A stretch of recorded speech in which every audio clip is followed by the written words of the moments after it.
और टीसीएस पर तो ब्रोकरेज हमने अभी आपको बताया, उसके अलावा कौन कौन सी ब्रोकरेज हाउस की रिपोर्ट आई है ये बताने के लिए वामाक्षी मौजूद है हमारे साथ। वामाक्षी, गुड मॉर्निंग, बताइए। जी बिल्कुल, शुरुआत करते हैं हम सन फार्मा के साथ। मॉर्गन स्टैनली का मानना है कि नियर टर्म रिस्क नज़र आता है अर्निंग्स पर।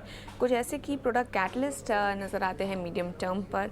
हलोल का जो इंपोर्ट अलर्ट का इम्पैक्ट है और कॉन्सॉर्ट कंसोलिडेशन के चलते ईपीएस अनुमान उन्होंने घटाया है और इनका मानना है कि मगर ये पार्शली ऑफसेट हो सकता है नए लॉन्चेस के चलते।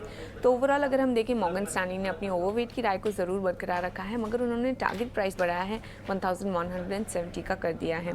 इंडिया मार्ट इंटरमेश भी फोकस में है। बैंक ऑफ अमेरिका का मानना है कि रिस्क रिवॉर्ड काफ़ी फेवरेबल नज़र आ रहा है करंट एनवायरनमेंट में। मोमेंटम स्टडी है, कंपटीशन भी स्टेबल है और उनका जो फ्री कैश फ्लो है वो वैल्यूएशन को जस्टिफाई करता है करंट एनवायरनमेंट में। तो इसी के चलते उन्होंने अपनी राय को अपग्रेड किया है। इंडिया मार्ट इंटरमेश पर खरीदारी की राय दी है और लक्ष्य दिया है 6390 प्रति शेयर का। आइशन मोटर्स अगला स्टॉक है हमारे रेडार पर। गोल्डमैन सैक्स का मानना है कि मार्केट ये स्टॉक के अपसाइड पोटेंशियल को अंडर एस्टिमेट कर रहा है। 22% का ईपीएस कैगर एक्सपेक्ट कर रहे हैं FY26 से 23 से लेकर 26 तक। और इनफैक्ट आयशर अपने हिस्टोरिकल मीन एवरेजेस के मुकाबले कम ट्रेड कर रहा है। आयशर हालांकि ईवी डिसरप्शन से इसको पीयर के मुकाबले इम्पैक्ट कम हो सकता है और उनके जो मार्जिन डायनामिक्स है वो सुधरते हुए नजर आ रहे हैं, क्योंकि उनका जो 650 सीसी का जो मिक्स है वो सुधरता नजर आ रहा है। तो ओवरऑल गोल्डमैन सैक्स ने इनिशिएट की है कवरेज आयशर मोटर्स पर खरीदारी की राय के साथ। लक्ष्य दिया है 3360 प्रति शेयर का। और आखिर में हम फोकस करेंगे ऑयल सेक्टर पर। मॉर्गन स्टैनली की तरफ से रिपोर्ट आ रही है, वो आईओसी को प्रेफर करते हैं, मगर उन्होंने एचपीसीएल को डाउनग्रेड किया है अंडरवेट की राय पर।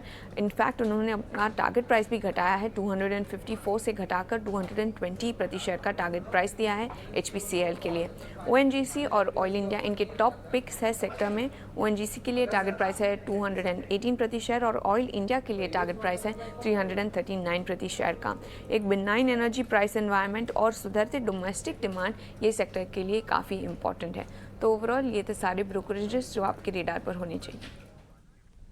ऑलराइट, थैंक यू वामाक्षी ये सारी जानकारी देने के लिए। तो आयशर मोटर जैसी कंपनियां फोकस में रहेंगी, ऑयल एंड गैस सेक्टर पर भी नजर रखिए। सन फार्मा और इंडिया मार्ट इंटरमेश ये आज ब्रोकरेज हाउस के रडार पर है। जो टॉप ट्रेडिंग कॉल्स हैं आज के लिए एक बार आपको वो भी बता देते हैं। और आदित्य अग्रवाल से सुबह हमारी बात हुई, इन्होंने गेल और टीवीएस मोटर्स में खरीदारी करने की राय दी और उन्होंने ये भी कहा कि स्टॉक स्पेसिफिक देखें तो तेजी का ही माहौल इस वक्त नजर आ रहा है, तो यहाँ पर नजर रखिए। और इसके अलावा प्रभुदास लीलाधर, यहाँ पर भी जो कॉल्स आ रही हैं दोनों ही खरीदारी की तरफ ही हैं। पहला है आरसीएफ, 104 के पास खरीदारी करिए, 112 का होगा लक्ष्य और स्टॉप लॉस सुझा रहे हैं 100 रुपए का। और सुला वाइन्स, यहाँ पर भी खरीदारी करने की ही राय दी जा रही है 400 के टारगेट के लिए, स्टॉप लॉस होगा 370 का। कल कंपनी के अपडेट्स भी आए थे, उसके बाद हमने देखा था कि 9-10% की शानदार तेजी देखने को मिली थी। ये रैली आगे भी कंटिन्यू रह सकती है और 400 के लेवल्स के लिए आप यहाँ पर भी सुला विनयार्ड्स में खरीदारी करके चल सकते हैं।